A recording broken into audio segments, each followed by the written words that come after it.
मैं संतोष सर दीक्षांत रूटेक से आपका स्वागत करता हूं। कक्षा 9 के लिए हिंदी विषय में पुस्तक का नाम स्पर्श। स्पर्श से पाठ तुम कब जाओगे अतिथि।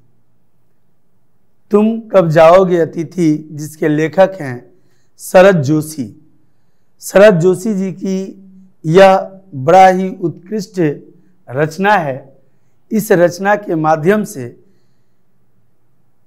समाज में निहित वैसे लोग जो अतिथि के रूप में कहीं जाते हैं और शर्मसार कर देने वाले आतिथ्य को, सत्कार को प्राप्त करते हैं, अर्थात वहाँ से आने का नाम ही नहीं लेते, वैसे ही अतिथियों पर एक कुठाराघात है।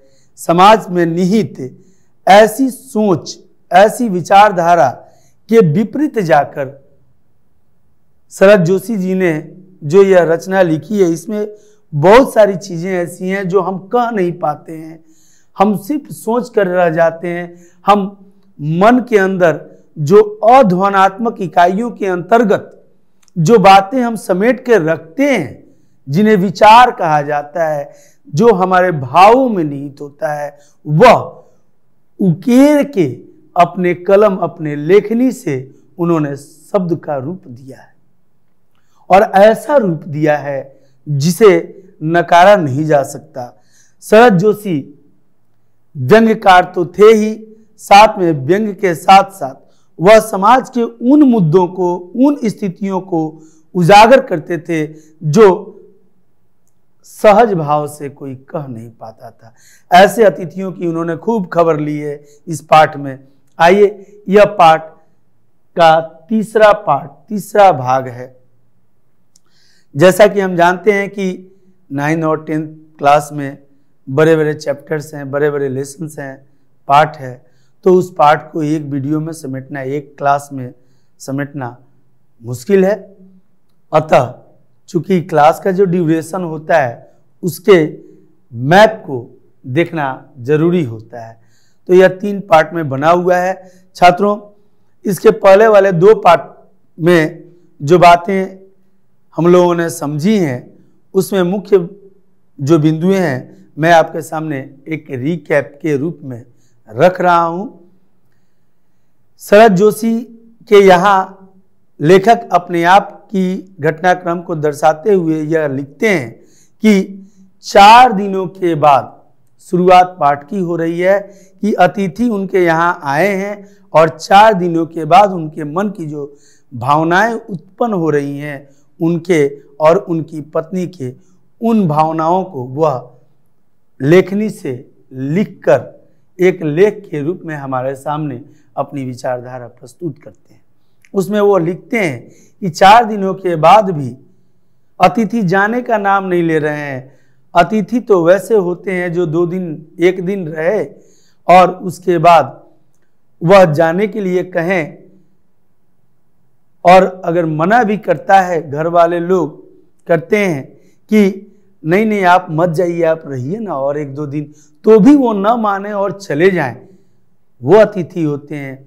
यहाँ तो मैं उन्हें दिखा दिखा कर कैलेंडर के पन्ने पलट रहा हूँ, डेट बाय डेट बदलते जा रहा है, 4 दिन हो गया, परंतु ये अतिथि तो जाने का नाम नहीं ले रहे हैं। जिस दिन यह आए थे उस दिन हमने डिनर को, रात के डिनर को एक मध्यम वर्गीय परिवार का उच्च डिनर प्रस्तुत किया था। मध्यम वर्गीय परिवार में उच्च डिनर अर्थात 2 सब्जी के साथ रायता भी उन्होंने दिया था। ये सब कुछ खाने के बाद उन्हें अगले दिन, दूसरे दिन फिल्म भी दिखाए थे परिवार के संग बैठ करके। उसके अगले दिन, तीसरे दिन वह सिगरेट की धुएं छोड़ रहे हैं। कैलेंडर की तारीख उन्हें दिखाकर लेखक पलट रहे हैं, बावजूद इसके वह जाने का नाम नहीं ले रहे हैं। और तो और जाने की तो बात दूर की है, वो कह रहे हैं कि मुझे अपने कपड़े धुलाई करने के लिए धोबी के पास जाना है, अर्थात धोबी 2-3 दिन का और समय लगाएगा। मतलब महोदय, अतिथि महोदय अतिथि सत्कार को इतना भावुक तरह से ले रहे हैं कि अब वह जाना नहीं चाहते हैं। उन्हें तो बस मजे आ रहे हैं ठास भोजनम और चाप निंद्रम में। बढ़िया खाना किसे नहीं भाता, लेकिन उस बढ़िया खाना से लेखक कहते हैं कि उसका परिणाम क्या हो रहा है। उस परिणाम के तले लेखक और उनका परिवार, उनकी पत्नी दबते जा रही है। एक बड़ी ही सुंदर बात लिखते हैं उसमें कि जब पत्नी के पूछने पर यह बात पता चलती है पत्नी जब पूछती है अपने पति से कि भाई ये जाएंगे कब, तो इन्होंने कहा कि वो तो लॉन्ड्री में जा रहे हैं कपड़े देने ताकि जल्दी धुल जाए, वो तो धोबी को खोज रहे थे, मैंने कहा कि लॉन्ड्री में दे दो। इस बात पर उनकी जो टैक्सी की हेडलाइट की तरह बड़ी बड़ी आंखें होती है, उन आंखों को देखकर लेखक लिखते हैं कि जब ये बड़ी बड़ी आंखें मैंने पहली बार देखी थी तो बिस्तर खोल लिया था, अर्थात विवाह करने का मन बना लिया था इन बड़ी बड़ी आंखों को देखकर। ये आंखों पर एक कवि ने कहा था कि ये आंखें बहुत दूर तक देखती हैं, हकीकत से वाकिफ हैं अच्छी तरह से। सताना हो मुझको जी भर के सता लो, मगर आजमाने की कोशिश न करना कि खुशबू हूं मैं मुझको महसूस करना, कि खुशबू हूं मैं मुझको महसूस करना, कभी मुझको पाने की कोशिश न करना। जी हाँ, कभी मुझे पाने की कोशिश न करना। तो ये आंखें बहुत कुछ बयां करती हैं। उन्हीं आंखों में जब ये बड़ी बड़ी आंखें देखते हैं लेखक तो डर जाते हैं, क्योंकि डर स्वाभाविक होती है। एक तरफ वह शक्ति है जो घर का संचालन कर रही है और दूसरे तरफ वह शक्ति है जो आकर जम चुके हैं। अब लेखक बीच में दो जाता के बीच में एक चने के दाल की तरह पीस रहे हैं, ना उन्हें कुछ कह पा रहे हैं ना इन्हें कुछ कह पा रहे हैं, दोनों ही इन्हें आंखें दिखा रहे हैं। ये आंखें, इन आंखों की भाषा ना सांकेतिक ना मौखिक ना लिखित, इन आंखों की भाषा एक असहज भाषा ही होती है। ये आंखें ही तो हैं। तो उन आंखों को देखकर ये डर जाते हैं लेखक, परंतु उनके सामने और कुछ नहीं होता है सिवाय अपने अतिथि को कोसने के, वो भी अपने मन के अंदर। आइए अब तीसरे पार्ट में हम देखते हैं छात्रों कि आगे की कहानी क्या है। शरद जोशी की लाजवाब कहानी है। कहते हैं कि और आशंका निर्मूल थी। आशंका जो थी, उनके रहने की आशंका निर्मूल थी। निर्मूल अर्थात बिना मूल का, जिसका कोई मूल ही नहीं था, यह निर्मूल थी। निर्मूल नहीं थी अर्थात आशंका जो थी वह निर्मूल नहीं थी। उसका अतिथि तुम जा नहीं रहे हो, तुम जा नहीं रहे, अर्थात हर तरफ से घूम करके अतिथि के ऊपर उनका फोकस है कि तुम जा ही नहीं रहे हो। लॉन्ड्री पर कपड़े दिए गए, कपड़े भी धुल कर आ गए, अब तो जाओ। लॉन्ड्री पर दिए कपड़े धुल कर आ गए और तुम यही हो। तुम्हारे भरकम शरीर से सलवटे परी चादर बदली जा चुकी है। जो सो रहे थे, उठ बैठ रहे थे, तो उनके भारी भरकम शरीर से जो चादरों पर सोने पर सलवटें पड़ जाती है, मुड़ जाते हैं चादर, वह चादर बदली जा चुकी है। अब तो जाओ। यहाँ तो ट्रेन में सफर करने वाले लोग सलवटें जब चादर पर पड़ जाती हैं तो छोड़ करके अपने डेस्टिनेशन पर उतर जाते हैं, लेकिन ये तो यहाँ से जाने का नाम ही नहीं ले रहे हैं। तुम्हें देखकर फूट पड़ने वाली मुस्कुराहट धीरे धीरे फीकी पड़कर अब लुप्त हो गई है। ठहाकों के रंगीन गुब्बारे जो कल तक इस कमरे के आकाश में उड़ते थे अब दिखाई नहीं पड़ते। बातचीत की उछलती हुई गेंद चर्चा के क्षेत्र के सभी कोनलों से टप्पे खाकर फिर सेंटर में आकर चुप हो गई है। यानी जितनी भी बातें थी, जिस तरह की भी बातें थी अपने जीवन के अंतर्गत, उन सभी बातों को कभी उनका चाचा, भैया, नाना, पापा, फूफा सबकी बातें हो चुकी। गांव समाज, वो भाई वो क्या करते थे, वो डाल पर चढ़ते थे, वो नीचे कूद जाते थे, हम आम तोड़ते थे, बगीचे में जाते थे, तमाम इस तरह की बातें जो जीवन से जुड़ी हुई थी वो सभी हो गई। हे अतिथि देव अब तो जाओ। लेकिन अतिथि तो अतिथि है, वह भी एकदम खूंटा गाड़ के पड़े हुए हैं कि कह तो दो जाने के लिए, और लेखक कह नहीं पा रहे हैं क्योंकि अतिथि देवो भव यह मंत्र कई लोगों को असुविधाएं दिया। कोनलों से टप्पे खाकर फिर सेंटर में आकर चुप पड़ी है।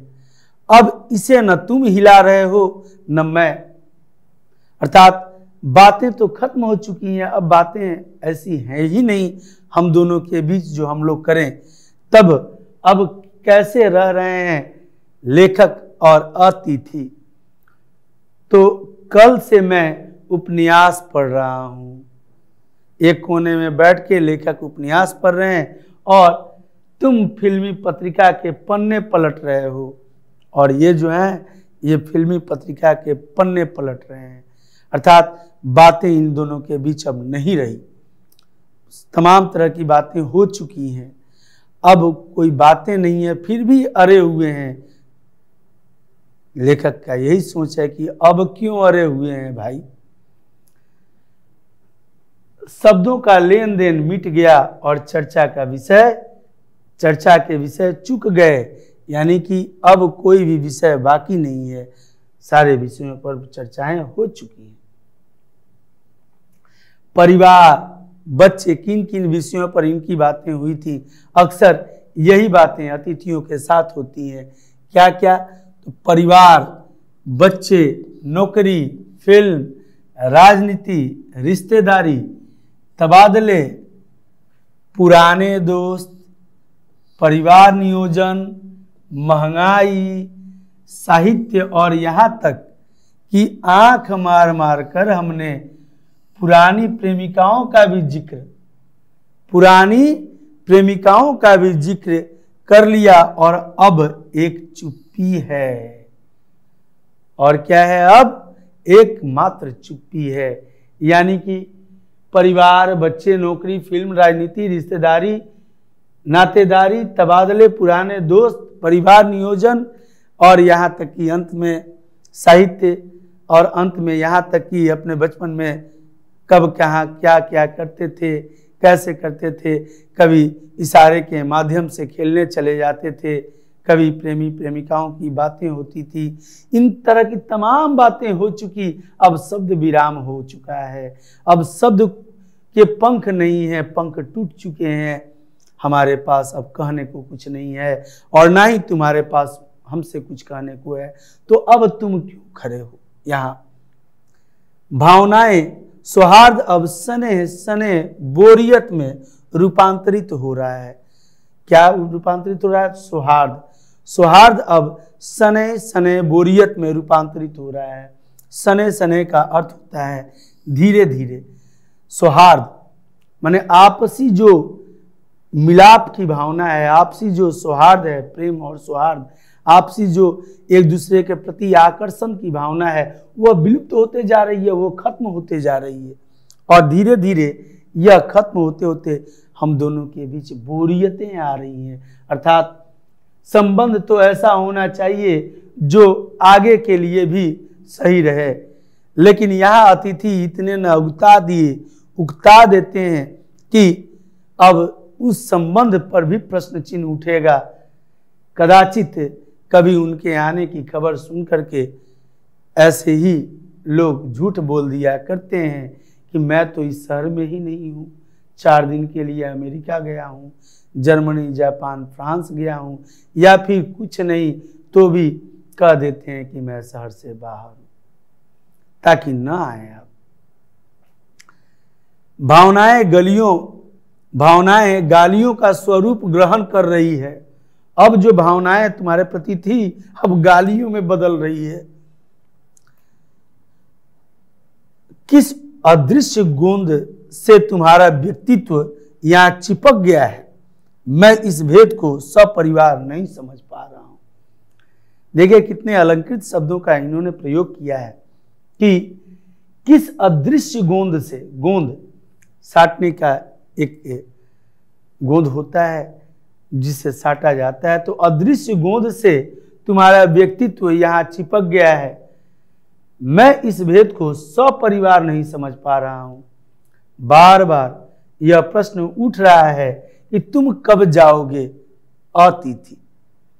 बिना तिथि बताए तो आ गए, अब क्या बिना तिथि बताए जाना है? तो कब जाना है? महीने 2 महीने के बाद, तब तो हो जाएगा मेरा बंटाधार। बेचारे परेशानियों के मारे, इनके अतिथि इतने महान हैं कि ये बेचारे परेशान हैं। इनकी परेशानी का सबब, और उस परेशानी में अगर वह परेशानी इनके लिए आग है तो पत्नी आंखें दिखा दिखा के उसमें घी डाल देती है।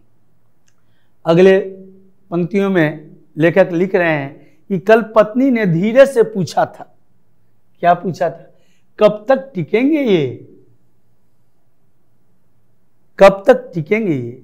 मैंने कंधे उचका दिया, पता नहीं क्या कह सकता हूं, मैं तो आज खिचड़ी बना रही हूं। पत्नी ने अपना मोर्चा संभाल लिया, क्योंकि यह शक्ति बड़ी सख्त होती है। नियमों के आधार पर चलें तो सही है, नियमों के आधार पर न चलें तो गलत है। एक वाक्य कहा जाता है, ऐसी स्थितियां होती हैं। एक कवि महोदय हास्य कवि, वह उनकी पत्नी ने कहा कि क्या बोलते हो, मेरी बात माननी है या नहीं?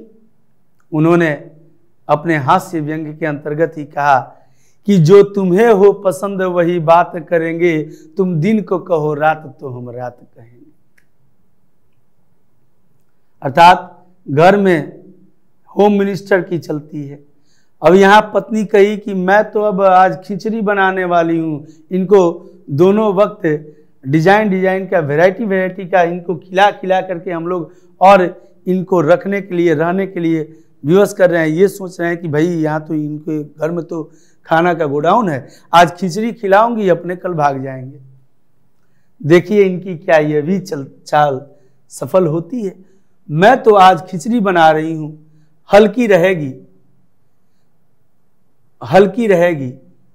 और लेखक ने कहा तो बनाओ, ठीक है बनाओ, क्योंकि वो क्या कह सकते हैं बेचारे। वो कह देते कि नहीं पूरी छान दो तो छनौटा सर पे होता। सत्कार की उष्मा समाप्त हो रही थी, सत्कार की उष्मा समाप्त हो रही थी, तभी तो खिचड़ी पर बात आ गई। डिनर से चले थे, खिचड़ी पर आ गए। डिनर से चले थे और कहाँ आ गए? खिचड़ी पर आ गए। अर्थात सत्कार की उष्मा, ऊर्जा खत्म हो रही थी। अब तो मुंह से उनके प्रति अच्छे शब्द नहीं बल्कि अब गालियां निकल रही थी। अब भी अगर तुम अपने बिस्तर को गोलाकार रूप नहीं प्रदान करते तो हमें उपवास तक जाना होगा। अर्थात यह लोकोक्ति है, बिस्तर को गोल करना। बिस्तर को गोल करना यानी कि चले जाना, वहां से विदा लेना। अर्थात अगर अतिथि विदा नहीं ले रहे हैं तो बात अभी तक खिचड़ी पर आई है, आधा पानी आधा अनाज। अब भूखे रहने की नौबत भी आ जाएगी, व्रत करना पड़ जाएगा। तुम्हारे मेरे संबंध एक संक्रमण के दौर से गुजर रहे हैं। संक्रमित रोग बड़े खराब होते हैं, वायरल डिजीजेस।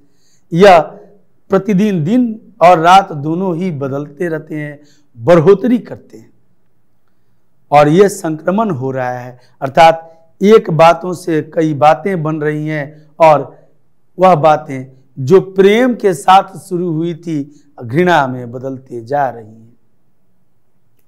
तुम्हारे जाने का यह चरम क्षण है, अर्थात अब चले जाओ, नहीं तो अब इसके बाद अगला स्टेप न तुम्हारे लिए अच्छा होगा न हमारे लिए। तुम जाओ ना अतिथि, तुम्हें यहां अच्छा लग रहा है ना? बस बात तो यही है, भोजन कर करके परे रहना है, अच्छा लग रहा है, नहीं जा रहे हो। लेकिन यह जाने का अंतिम क्षण है, अब अगर नहीं गए तो अब इसके बाद वाला, अब तुम मन में अभी घृणा उत्पन्न हुई, घृणा से अब उल्टी पुल्टी बातें निकलेंगी और कह देंगे एक दिन कि भाई तुम जाओ। और ये कहना नहीं चाह रहे हैं लेखक, नहीं कहने की सजा भुगत रहे हैं ये दोनों हस्बैंड वाइफ। लेकिन पत्नी ने अपना मोर्चा खोल लिया है, वह तो आज खिचड़ी बना रही है, आधा पानी आधा अनाज खाएंगे, अतिथि महोदय पेट भरेगा नहीं, यहाँ से चले जाएंगे। लेकिन देखिए उनकी युक्ति क्या अतिथि के ऊपर कोई प्रभाव डालकर प्रभावित कर रही है, या अतिथि इस खिचड़ी के भी प्रभाव में प्रभावित होकर यही आसन जमाए रहते हैं। लेखक कहते हैं कि मैं जानता हूं दूसरों के यहाँ अच्छा लगता है, अगर बस चलता तो सभी लोग दूसरों के यहाँ रहते, पर ऐसा नहीं हो सकता। अपने घर की माता के गीत इसी कारण गाए गए हैं।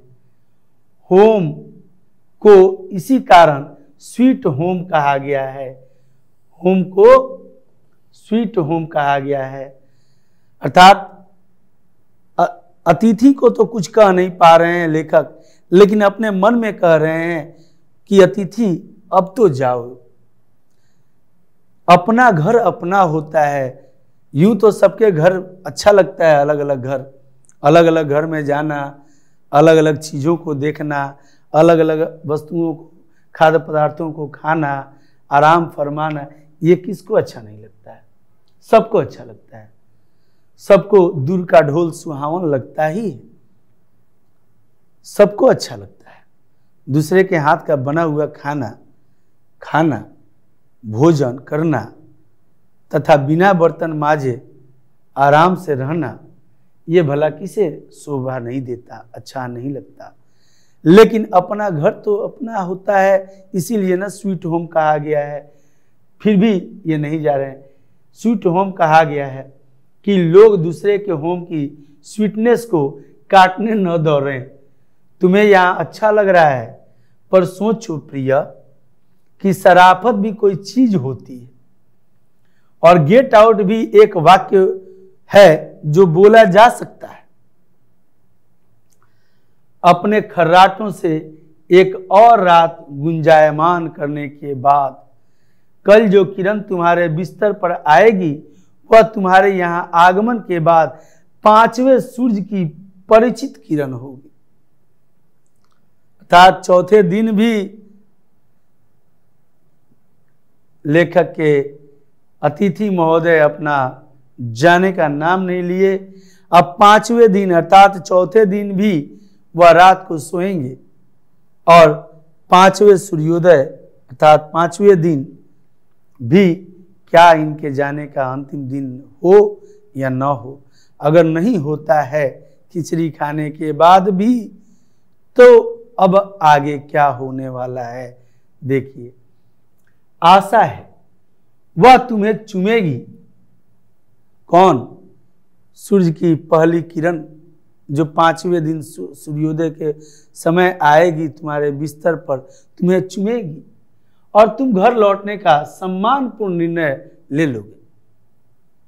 आशा कर रहे हैं मेरी सहनशीलता की वह अंतिम सुबह होगी, अर्थात कल सुबह तक।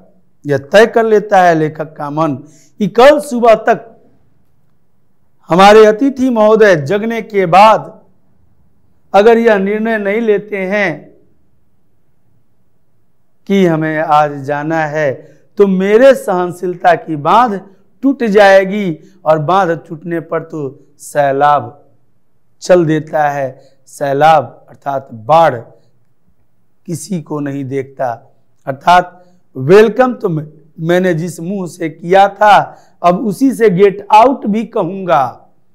इन ऐसी विचारधाराओं के साथ लेखक का मन एक जगह आकर स्थित हो जाता है कि कल अंतिम दिन, और कल अगर नहीं हुआ तो कहना संभव है कि तुम जाओ अतिथि। और वह ठान लेते हैं उसके बाद मैं स्टैंड नहीं कर सकूंगा और लड़खड़ा जाऊंगा, अर्थात मैं खड़ा नहीं रह पाऊंगा इस बात पर कि तुम रहो, मैं लड़खड़ा जाऊंगा। मेरे अतिथि मैं जानता हूं कि अतिथि देवता होता है, पर आखिर मैं भी मनुष्य हूं, मैं कोई तुम्हारी तरह देवता नहीं हूं। मैं आज तक तुम्हें देवता ही मान रहा हूं और अब भी मैं देवता मानता हूं, तब तक मानूंगा, मैं चूंकि मनुष्य हूं तब तक देवता मानूंगा, कल तक, जब तक तुम जाने का निर्णय नहीं लेते। एक देवता और एक मनुष्य अधिक देर तक साथ नहीं रहते। देवता दर्शन देकर लौट जाता है, तुम लौट जाओ अतिथि, इसी में तुम्हारा देवत्व सुरक्षित रहेगा। यह मनुष्य अपनी वाली पर उतरे उसके पूर्व तुम लौट जाओ। यह मनुष्य जो अपने आप पर उतर जाता है तो यह कुछ भी कर सकता है। अतिथि अब तुम लौट जाओ, क्योंकि यह तय है कि आज खिचड़ी खिलाई है हमारी पत्नी, कल हो न हो, मैं कहूं न कहूं वो पहले करेगी कि भैया बोरिया बिस्तर उठाओ और यहां से निकल जाओ। इतने असम्मान को प्राप्त न करके आप देवतुल्य हैं और देवतुल्य रहें, देवत्व आपका सुरक्षित रहे। अतः आपका यह निर्णय कल तक हो जाना चाहिए कि मैं अब जा रहा हूं। आपको कोई रोकने वाला नहीं है, यहाँ कोई रोकेगा नहीं, क्योंकि अब कौन रोकने वाला। यहाँ तो सबके मन में यह घंटी बज रही है, ये अतिथि तुम कब जाओगे। हाय रे अतिथि, ऐसे अतिथि भगवान न करें कि ऐसे अतिथि कहीं जाएं और डट जाएं। डटने के बाद अवस्था क्या होगी उस घर वालों की, यह तो लेखक के इन मनोवृत्तियों से यह पता चलता है। उफ, तुम कब जाओगे अतिथि। उफ, यह उप शब्द कितनी कराहना भरी शब्द होती है। हृदय कांप उठा है, हृदय से उनके लिए उफ निकल रहा है। छात्रों, एक छोटी सी मैं कहानी आप लोगों को सुनाना चाहता हूं अतिथि के ऊपर। अतिथि कैसे होते हैं। अतिथि होते हैं, एक लड़की की शादी होने वाली थी। लड़की के पिता ने कहा कि मैं कुछ काम से बाहर जा रहा हूं। चूंकि लड़की के पिता जो होते हैं उन्हें काफ़ी तरह की हेडेक्स, टेंशन होते हैं, काफ़ी चिंताएं होती हैं जब बेटी का शादी करना होता है। तो उस समय उन्होंने अपनी बेटी से और अपने लड़के से कहा कि देखो, हित आने वाले हैं लड़की को देखने के लिए, मैं कुछ काम से जा रहा हूं गांव में, जैसे ही वो आए हमें खबर कर देना, मैं तुरंत पहुंचूंगा। लेकिन उनके आदर सत्कार में किसी तरह की कोई कमी नहीं होनी चाहिए। अब ये दोनों इस बात को सोचे कि भाई लड़का अच्छा हुआ तो ठीक है, शादी की जाएगी, अच्छा नहीं होगा तो फिर उन्हें भगाने का उपाय किया जाएगा। ये दोनों भाई बहन सोच समझ लिए। अब जब लड़का और लड़के के पिता आए, उस समय इनके पिता नहीं थे लड़की के, तो लड़की और लड़की के भाई ने उनका स्वागत किया। पहले तो पानी लाई, अगरबत्ती लाया गया। उसके बाद वो लड़का इन्हें नापसंद था, लेकिन भगाते कैसे हैं, भगाने की युक्ति क्या हो रही है, सुनना है ध्यान से। वह लाए, अगरबत्ती दिखाकर लड्डू से उन्हें पूजा की लड़की, और तब पिता के पूछने पर लड़की के भाई ने कहा, यह हमारे यहाँ की रिवाज है, परंपरा है कि लड़का जो भी आता है शादी करने के लिए प्रथम दिन आंगन में उसकी पूजा की जाती है लड़की के द्वारा, वही पूजा हो रही है। पूजा होने के बाद से माथे पर टीका लगाया जाता है और उसके बाद एक बड़ा सा मूसर लेकर आती है लड़की। अब बोलते हैं ये मूसर क्या होगा? बोले कि इसी मूसर से पूजा करने के बाद लड़के के सर पे एक मूसर मारा जाता है लड़की के हाथों से। अगर माथा बच गया तब तो मजबूत है दूल्हा, शादी होगी। अगर फट गया तो आप उसका इलाज करा लीजिएगा, शादी नहीं होगी। इस बात पर लड़का और लड़का के पिता दोनों उठते हैं और वहां से दौड़ लगा देते हैं। तब तक लड़की के पिता आते हैं। लड़की के पिता पूछते हैं, अरे भाई क्यों जा रहे हैं ये लोग? उन्होंने कहा कि देखिए ना, ये आए थे और दहेज में मूसर मांग रहे थे। मूसर आपने देखा भी होगा, मूसर ओखल में रख करके किसी चीज को पहले कूटा जाता था। मूसर मांग रहे थे। अब पिता बोले, अरे बेवकूफो, यहाँ तो लाखों लाख लोग रुपये मांग रहे हैं, गाड़ियां मांग रहे हैं, वो मूसर मांग रहे थे, क्यों नहीं दे दिए? वो मूसर लिए और पीछे दौड़ा दिए उन लोगों को। बोले, अरे रुको रुको रुको रुको रुको तो सही। अब वो लोग देखे कि अरे ये तो ये तो बेटी और लड़की और लड़की का भाई तो सिर्फ दिखाया था, ये तो बाप तो लेकर दौड़ा रहा है मूसर। अब वो दौड़ते दौड़ते आगे भागने लगे और ये पीछे से दौड़ रहा है कि भाई उनको मूसर दे दूं ताकि ये मान जाए। दोनों के बीच एक मिसअंडरस्टैंडिंग होती है।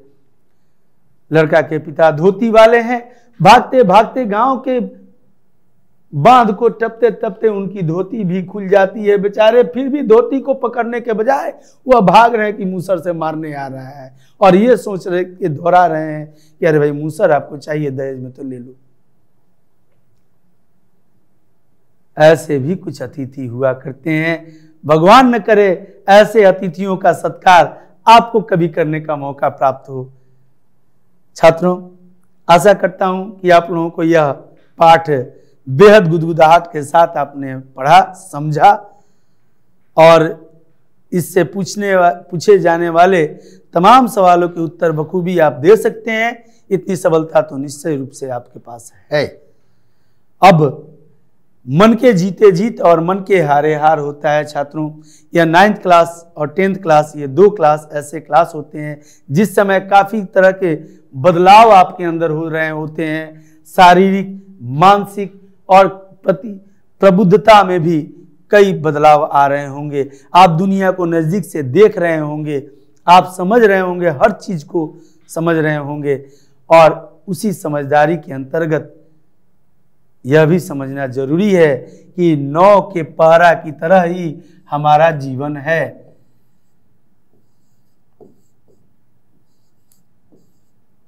नौ के पहरा की तरह, जहां आप यहां इस जगह पर मौजूद हैं। 9 में बाएं के अंक अवगुण और दाएं के अंक गुण होते हैं। बाएं के अंक जो है ये गुण और दाएं के अंक अवगुण है।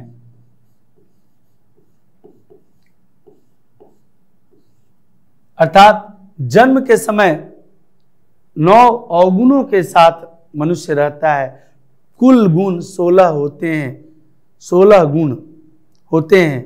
16 गीता का अध्याय है, 16 गुण है, 16 श्रृंगार होते हैं।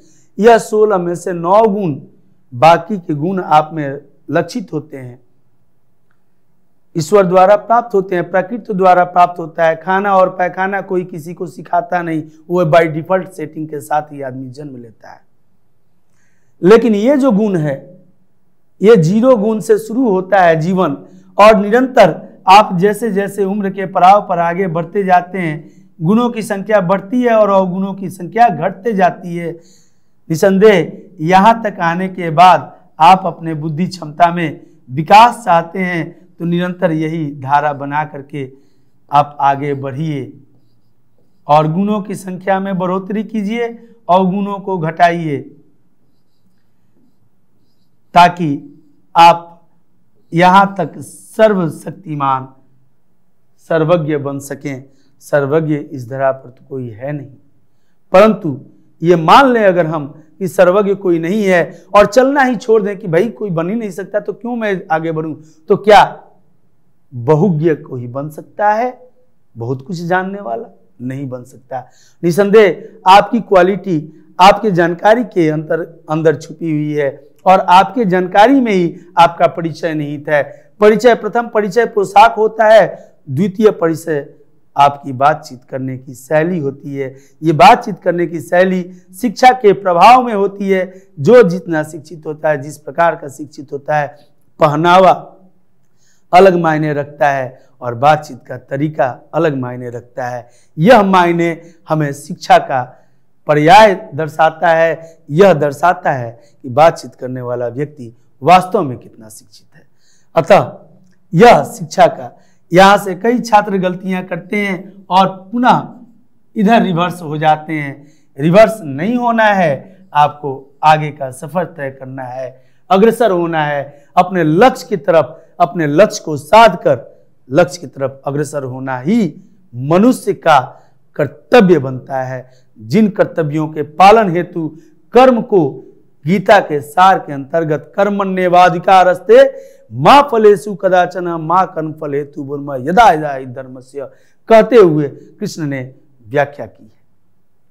आशा करता हूं छात्रों आपको बेहतर ढंग से समझ में आया होगा। आप अच्छे से पढ़ाई करें, अच्छे से तैयारी करें। याद रखें, जिस तरह से क्रिकेट के मैदान में सेकंड लास्ट ओवर मायने रखता है, ठीक उसी तरह से 10th के एग्जाम से पहले यह सेकंड ओवर है, सेकंड लास्ट ओवर है, ये ओवर बहुत मायने रखता है। इसलिए 9th को कम मत समझें और 9th को अधिक न समझें।